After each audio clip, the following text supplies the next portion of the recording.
ಚಿಕ್ಕಮಗಳೂರಿನಲ್ಲಿ ಕುಡುಕ ಅವಾಂತರ ಸೃಷ್ಟಿ ಮಾಡಿದ್ದಾನೆ. ಕಂಠಪೂರ್ತಿ ಕುಡಿದು ರಸ್ತೆಯಲ್ಲೇ ನಿದ್ರೆಗೆ ಜಾರಿದ್ದಾನೆ ಕುಡುಕನೊಬ್ಬ.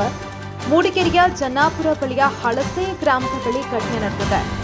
ಕುಡುಕನ ಅವಾಂತರಕ್ಕೆ ವಾಹನ ಸವಾರರು ಸುಸ್ತಾಗಿದ್ದಾರೆ. ವಾಹನ ಚಾಲಕರು ಎಷ್ಟೇ ಹಾರ್ನ್ ಮಾಡಿದ್ರು ಕೂಡ ಆತ ಮೇಲಕ್ಕೆ ಎದ್ದಿಲ್ಲ. ರಸ್ತೆ ಮಧ್ಯದಲ್ಲೇ ಮಧ್ಯರಾತ್ರಿ ಮಲಗಿದ್ದಾನೆ. ಇದನ್ನ ನೋಡಿ ಅರೆಕ್ಷಣ ಬೆಚ್ಚಿ ಬಿದ್ದಿದ್ದಾರೆ ವಾಹನ ಸವಾರರು. ಆತನನ್ನ ಎಬ್ಸೋದಕ್ಕೆ ಹೋಗಿದ್ದಾರೆ. ಕೆಲ ಹೊತ್ತು ಎದ್ದು ಮತ್ತೆ ಅದೇ ಜಾಗದಲ್ಲಿ ಆ ವ್ಯಕ್ತಿ ನಿದ್ದೆಗೆ ಜಾರಿದ್ದಾನೆ. ಎಣ್ಣೆ ಮತ್ತಿನಲ್ಲಿ ವ್ಯಕ್ತಿಯ ಚೆಲ್ಲಾಟಕ್ಕೆ ವಾಹನ ಸವಾರರು ಪರದಾಡುವಂತಾಯಿತು.